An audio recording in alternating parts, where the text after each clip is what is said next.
का सबूत दे रहे हैं या नहीं, क्या वो गैर जानिबदाराना तौर पर काम कर रहे हैं या नहीं।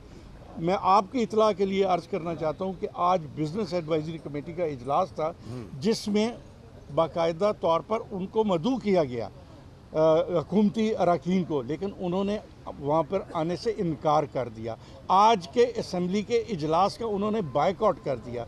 हालांकि मैं ये अर्ज़ करना चाहता हूँ कि सुप्रीम कोर्ट ने इस पर मैं समझता हूँ कि वाज़े अल्फाज में कहा था कि ये हमने जमहूरियत का और जमहूरी अदारों का मजाक बनाया हुआ है कि दो जगह पर इजलास हो रहे हैं। इजलास होगा तो एक ही जगह पर होगा और वो पंजाब असम्बली होगा, लेकिन हुकूमत जो है वो असम्बली के इजलास का बाइकआउट करके बैठी हुई है। मैं समझता हूँ कि ये हमजा शहबाज अपने उस कमिटमेंट से इनराफ कर रहे हैं जो उन्होंने सुप्रीम कोर्ट में दी थी। और इसी तरह जैसे लीडर ऑफ अपोजिशन ने अभी बताया कि ये तारड़ साहब किस हैसियत में कभी किसी डीपीओ की कुर्सी पर बैठे होते हैं, कभी किसी डीसी की कुर्सी पर बैठे हैं। He is not elected member और वो वाहिद आदमी है जिसने ओथ नहीं ली हुई बतौर मेंबर के, लेकिन उसको एक कानून का सहारा लेते हुए वज़ीर बना दिया गया। तो मैं समझता हूँ कि ये पंजाब के लिए एक किराए का कातिल ढूंढ लिया गया है कि जो कुछ भी करेगा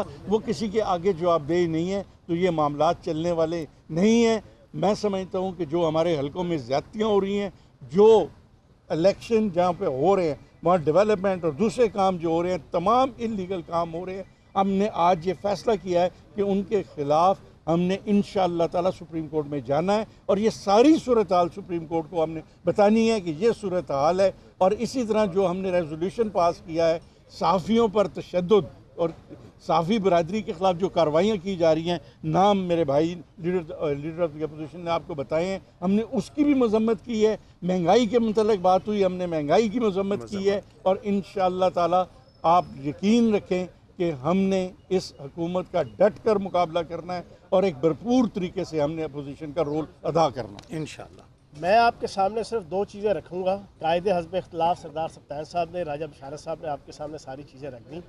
दो इश्यूज़ हैं। एक तो सुप्रीम कोर्ट के फाजिल चीफ जस्टिस और फाजिल बेंच ने कैटेगोरिकली ये कहा था उस दिन हेयरिंग में कि अगर हमजा शहबाज को 22 तारीख तक हम वज़ीर आला मान रहे हैं तो हमजा शहबाज और हुकूमत चौधरी परवेज़ लाई साहब को एज आ स्पीकर 22 तारीख तक बिल्कुल मन्नो अन तस्लीम करेगी। और जितनी प्रोसीडिंग्स हैं, इलेक्शन डे जो 22 तारीख का है, सिर्फ वो डिप्टी स्पीकर कंडक्ट करेगा।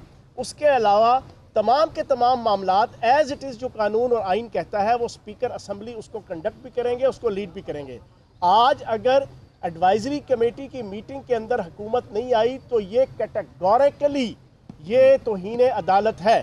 सुप्रीम कोर्ट में राजा बशारत साहब की क़यादत के अंदर इंशाल्लाह ये चीज़ भी हम सबमिट करेंगे जो हमजा शहबाज ने और इस हुकूमत ने जो है वो तौहीन अदालत की। दूसरी सबसे इंपॉर्टेंट चीज़, इस वक्त भी छोटा डॉन छोटू तारड़ जो आपका इस वक्त वज़ीर दाखिला है, वो इस वक्त भी झंग के कमिश्नर के ऑफिस में बैठा हुआ है।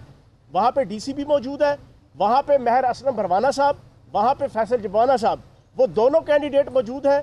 और ये पिछले 4 दिनों में इसका दूसरा दौरा है झंग का। और ये हर 20 हलकों में जाकर, जिस तरह राजा बशारत साहब ने कहा, ये किस कैपेसिटी के अंदर कमिश्नर की और डीसी की कुर्सी पे जाके बैठता है। ये गरनाता के दौर का अबू दाऊद वाली शक्ल वाला, इससे पूछे कि तू कौन से कानून और आइन की जाना वो तू पासदारी कर रहा है। ये एक किराए का कातिल, बिल्कुल ठीक लफ्ज़ यूज़ किया राजा बशारत साहब ने। 17 तारीख को जो कत्ल गारतगरी या खूरेजी होगी 100% छोटू तारड़ छोटा डॉन उसका जिम्मेदार होगा। ये आज इस मीडिया टॉक के जरिए से हम कैटेगोरिकली बता रहे हैं।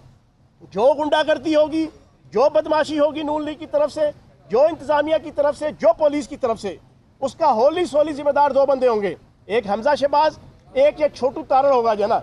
इस वजह से हम उनको वार्न कर रहे हैं कि अपनी ये बदमाशी, ये धौंस और धांधली छोड़ दें। इंशाल्लाह 17 जुलाई को हम कामयाबी से हमकिनार होंगे इंशाल्लाह।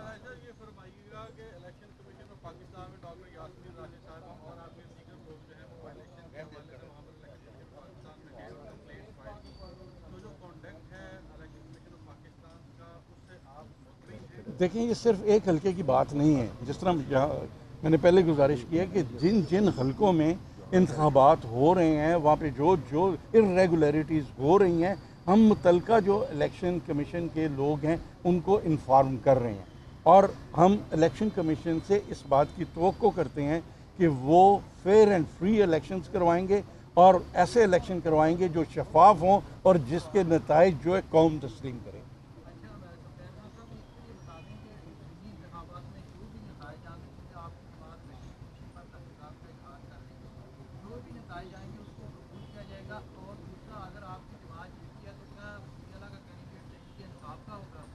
देखें, बात यह है तहफ़्फ़ुज़ात की, जहाँ तक बात है कि जो न्यूट्रल प्लेयर होता है वो दोनों की रजामंदी से बनता है। हमारी जमात पिछले 1.5 साल से एक ही बात कर रही है कि जो इलेक्शन कमीशन है ये जानिबदारी का मुजाहरा कर रहा है, गैर जानिबदारी का नहीं कर रहा। तो असूल तो ये है कि उनको स्टेप डाउन करना चाहिए था। ये लेवल प्ले ग्राउंड बनाने के लिए वो कहते हैं जी हम स्टेप डाउन कर रहे हैं। गवर्नमेंट और अपोजिशन ने मिलकर ही इलेक्शन कमीशन बनाना था। दूसरा जो सवाल है, देखिए धांधली जहाँ होगी, आजकल ये जो कैमरे लगे हुए हैं और ये जो आपके हाथ में चीज़ है, ये किसी का भी पर्दे में ये हरकतें नहीं होंगी, ये ओपन हो जाएंगी। इंशाल्लाह हम पूरी कोशिश करेंगे कि धांधली ना हो, लेकिन अगर हुई तो मीडिया उसको एक्सपोज कर देगा, छुप के नहीं होगा इंशाल्लाह। हाँ, सारे साथ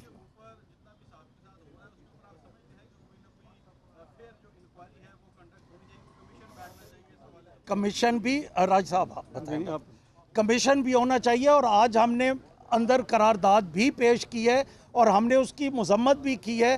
देखें जो मीडिया है, मेरी गुजारिश ये है कि आजकल बड़ा वाइब्रेंट मीडिया है और मीडिया ही, आप लोग ही, अवाम की आंखें भी हैं, कान भी हैं, बाजू भी हैं।